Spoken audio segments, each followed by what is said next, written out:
Good evening, and welcome to Numpty News, the only bulletin brave enough to ask, if a superpower can't point at Kenya without accidentally calling it Belgium, should it really be trusted with a laser pointer?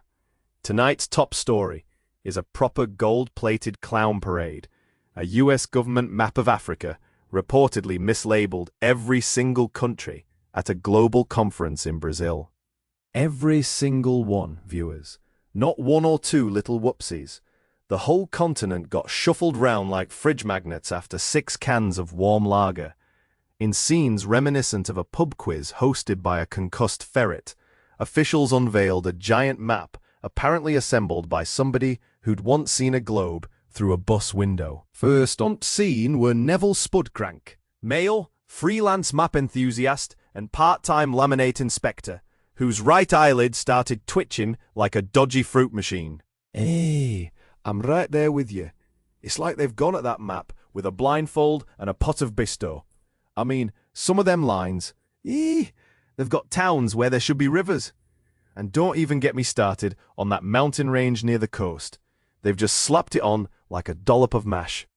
Experts say the organizers took full responsibility, which is a polished diplomatic way of saying, yes, we cocked it up so magnificently it deserves its own marching band. Numpty News understands one intern printed the map, another rotated it, and a third just nodded along while sweating through his slacks like a man trapped in a conservatory with a tax bill. Local conference caterer Doreen Wobbleguts, female, had only popped in to refill to vol-au-vents when she found herself staring at cartographic carnage. I thought it were one of them novelty pub posters at first. Then I realized these daft beggars were serious. I nearly launched a mini quiche at the screen. Security reportedly had to calm a room full of baffled delegates while one bloke jabbed at to map with a biro like he were trying to discipline it. Meanwhile, in our studio, outrage consultant Trevor Minge, male, entered such a state of theatrical distress he had to be fanned with a tea towel. You can't just mix up an entire continent like it's a bag of reduced veg at closing time. Next, they'll be putting Blackpool in the Sahara and calling it cultural exchange. Finally, we spoke to Sharon Bibble, female globe salesman and emergency pointer wielder, who arrived clutching a beach ball with countries drawn on in marker pen. Oh, aye. If they can't point out Spain without sticking a pin in Russia, maybe don't be running a grand summit with a whacking great map. Get thee a colouring book, nice and simple, and build up from there, you daft apeth. So there we have it.